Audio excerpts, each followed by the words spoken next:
Oke, assalamualaikum warahmatullahi wabarakatuh. Selamat sore, salam sejahtera bagi kita semua. Pertama-tama, saya perkenalkan diri terlebih dahulu, yaitu nama saya Heri Pri, NIM B101919007. Materi yang saya akan bahas yaitu reksadana syariah.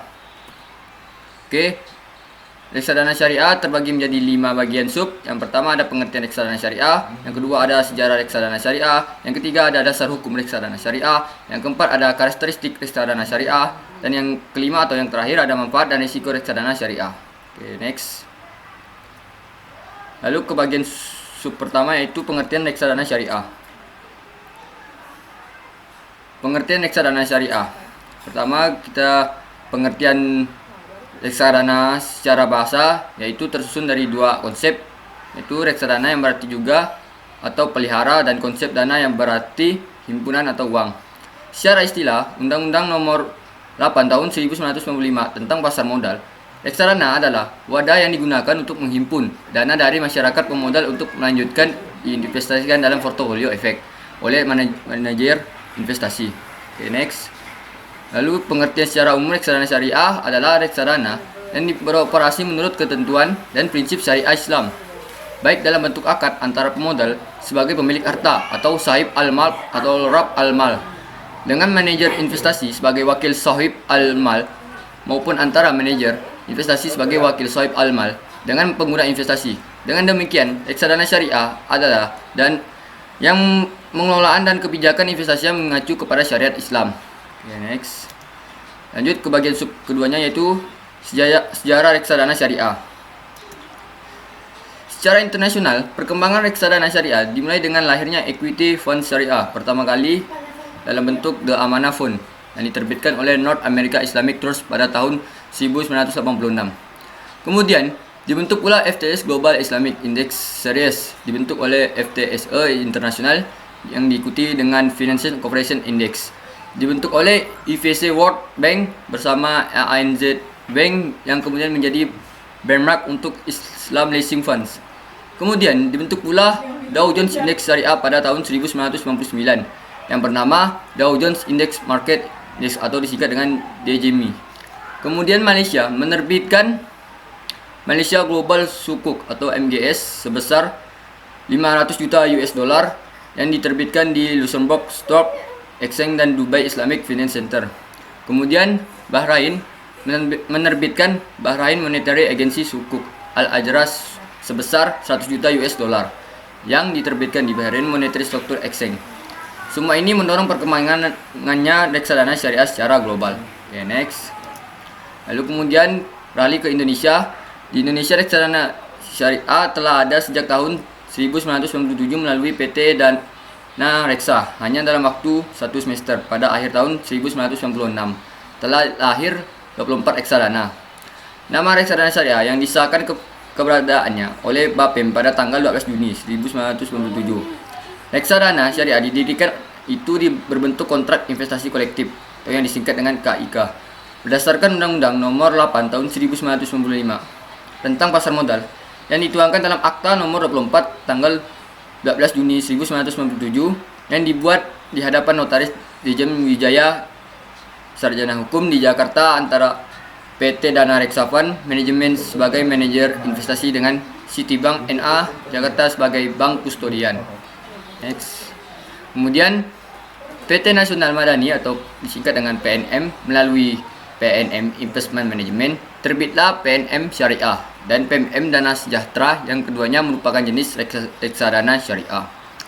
Agustus pada tahun 2004, manajer investasi PT Andalan Arta Advision atau disingkat dengan AAA Sekuritas bekerja sama dengan Mandiri Sekuritas selaku manajer investasi dan Distud Bank sebagai bank kustodian. Desember pada tahun 2004, manajemen PT Bakti Aset atau manajemen atau disingkat dengan BAM mengeluarkan produk Big Dana Syariah yang merupakan reksadana terbuka berbentuk KIK. Terakhir sampai dengan tahun 2008, menurut data DSN-MUI, sudah hadir 22 reksadana syariah. Data terakhir di OJK Mei 2016 jumlah reksadana syariah adalah 102. Okay, next. Lanjut ke bagian sub 3-nya yaitu dasar hukum reksadana syariah.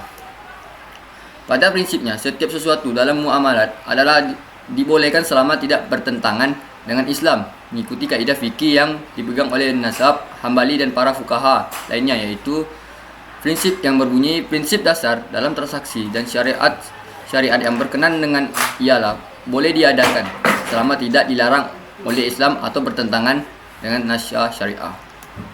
Lalu Allah Subhanahu wa taala memerintahkan orang-orang yang beriman agar memenuhi akad mereka lakukan seperti dalam Al-Quran surat Al-Ma'idah ayat 1 yang berbunyi, "Hai orang-orang yang beriman, penuhilah akad itu. Dihalalkan bagimu binatang ternak kecuali yang akan dibacakan kepadamu. Yang demikian itu dengan tidak menghalalkan berburu ketika kamu sedang mengerjakan haji.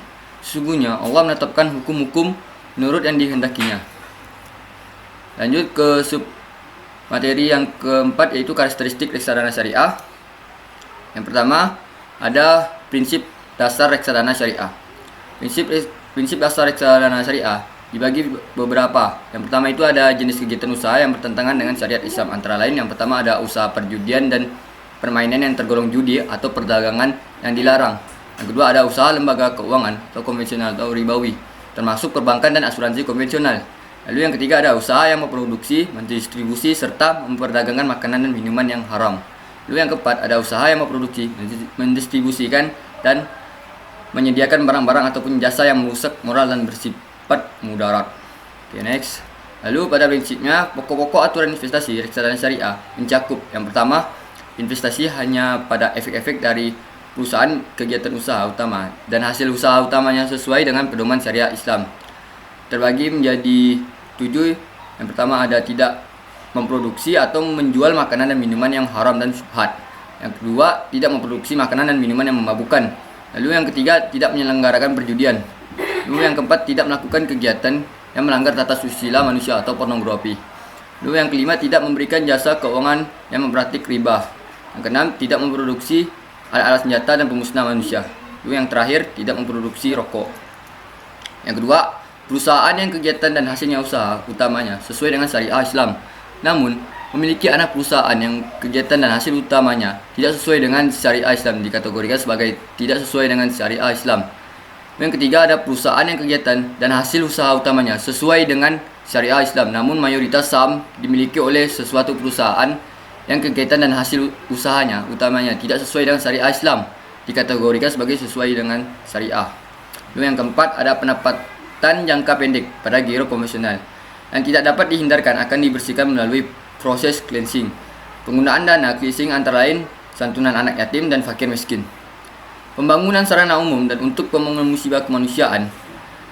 Lalu yang kelima ada perbedaan yang paling menonjol antara reksadana syariah dengan reksadana konvensional adalah dalam reksadana syariah terdapat proses screening atau filter atas instrumen investasi berdasarkan pedoman syariah dan proses cleansing untuk membersihkan pendapat yang dianggap diperoleh dari kegiatan yang haram menurut pedoman syariah.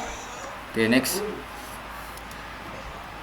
Terdapat pula beberapa pedoman syariah lainnya dalam reksadana, yaitu yang pertama ada uang tidak boleh menghasilkan uang. Uang hanyalah boleh berkembang bila diinvestasikan dalam tangible economic activity. Lalu yang kedua ada saham perusahaan, kegiatan mudharabah atau partnership. Musyawarah dapat diperjualbelikan dalam rangka kegiatan investasi dan bukan untuk spekulasi dan untuk tujuan perdagangan kertas berharga. Lalu yang ketiga ada instrumen finansial Islam seperti saham dalam suatu venture atau perusahaan dapat diperjualbelikan karena ia mewakili bagian kepemilikan atas aset dari suatu bisnis. Lalu yang keempat ada beberapa batasan dalam perdagangan sekuritas antara lain.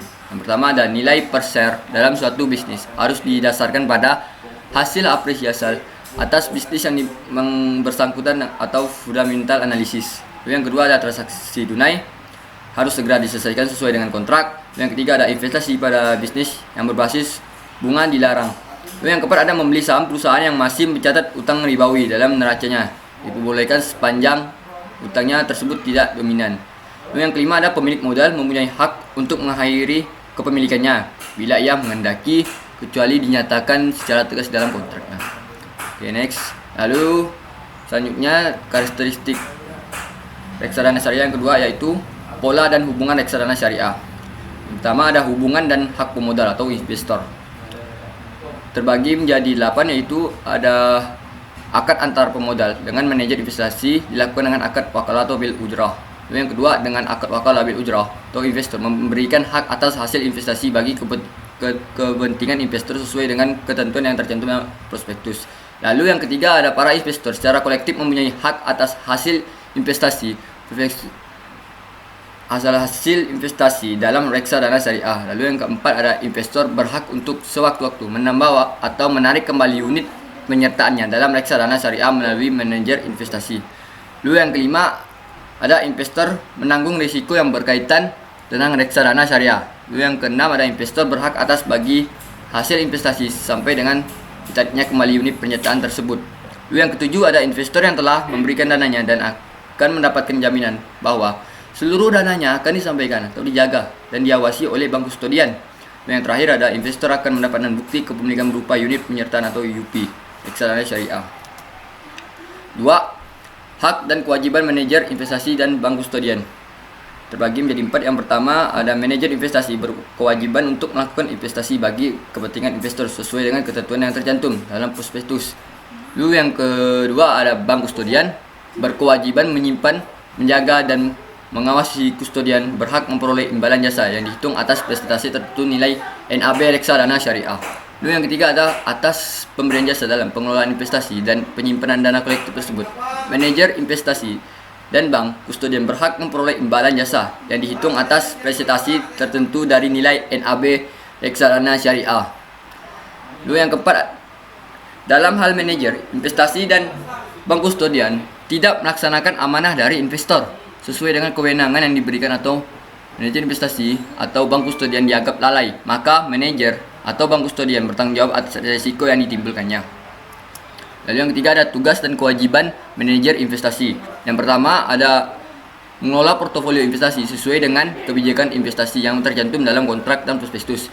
Lalu yang kedua, menyusun tata cara dan memastikan bahwa semua dana para calon pemegang unit penyertaan disampaikan kepada bank kustodian selambat-lambatnya pada akhir hari kerja berikutnya. Lalu yang keempat, memelihara seluruh catatan penting yang berkaitan dengan laporan keuangan dan pengelolaan reksadana sesuai dengan ketentuan instansi yang berwenang. Lalu yang keempat, tugas dan kewajiban bank kustodian. Yang pertama, memberikan pelayanan dan penitipan kolektif sehubung dengan kekayaan reksadana. Yang kedua, menghitung NAB dari unit penyertaan setiap hari bursa. Lalu yang ketiga, membayar biaya-biaya yang berkaitan dengan reksadana atas perintah manajer investasi. Lalu yang keempat, ada menyimpan catatan secara terpisah yang menunjukkan semua perubahan dalam jumlah unit penyertaan, jumlah penyertaan, serta nama, kewarganegaraan, alamat dan identitas lainnya para investor. Lalu yang kelima, mengurus penerbitan dan penembusan dari unit penyertaan sesuai dengan kontrak. Lalu yang keenam, memastikan bahwa unit penyertaan diterbitkan hanya atas penerimaan dana dari calon investor. Yang ketiga, proses pengelolaan reksadana syariah. Yang pertama, Dewan Pengawas Syariah terbagi menjadi 2, yaitu fatwa ulama, kemudian di persetujuan atas efek-efek yang sesuai dengan syariah. Yang ketiga, komite investasi, ada kebijakan alokasi aset, tip investasi dan portofolio. Lalu ke bagian sub terakhir dari materi reksadana syariah, yang yaitu manfaat dan risiko reksadana syariah. Manfaat reksadana syariah terbagi menjadi 6. Yang pertama, ada likuiditas. Investor yang membeli reksadana open air atau terbuka dapat menjual kembali penerbitnya setiap saat, dan penerbit secara hukum wajib membelinya sesuai dengan harga pasar yang berlaku saat itu. Dengan demikian, reksadana jauh lebih liquid dibandingkan dengan saham atau obligasi yang diperdagangkan pembeli yang berminat sesuai dengan jumlah dan harga yang disepakati terlebih dahulu. Yang kedua, ada diversifikasi. Investasi dalam reksadana di backup dengan sekelompok instrumen di pasar modal atau pasar uang. Kelompok instrumen tersebut selalu berubah setiap saat agar dicapai nilai maksimum dari portofolio yang bersangkutan.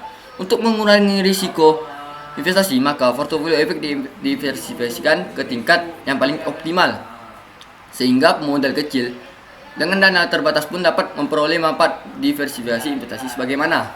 Lalu yang ketiga, ada manajemen profesional. Menjadi pengelolaan atau manajer investasi diwajibkan memiliki izin sebagai penasihat investasi, sehingga hanya orang tertentu saja yang dapat menjadi manajer atau penasihat investasi.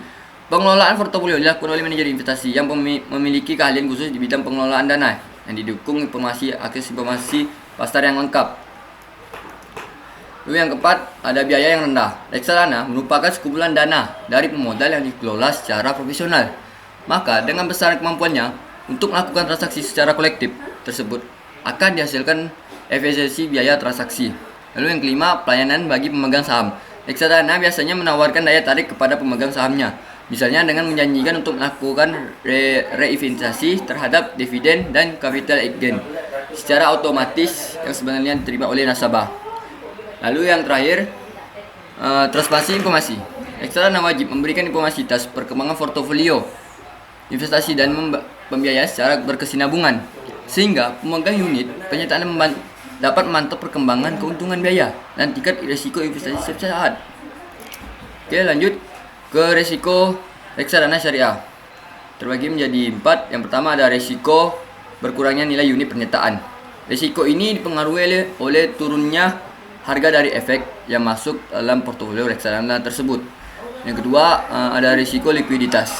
Risiko ini menyangkut kesulitan yang dihadapi manajer investasi jika sebagian besar pemegang unit melakukan penjualan kembali atas unit-unit yang dipegangnya. Lalu yang ketiga ada risiko politik dan ekonomi.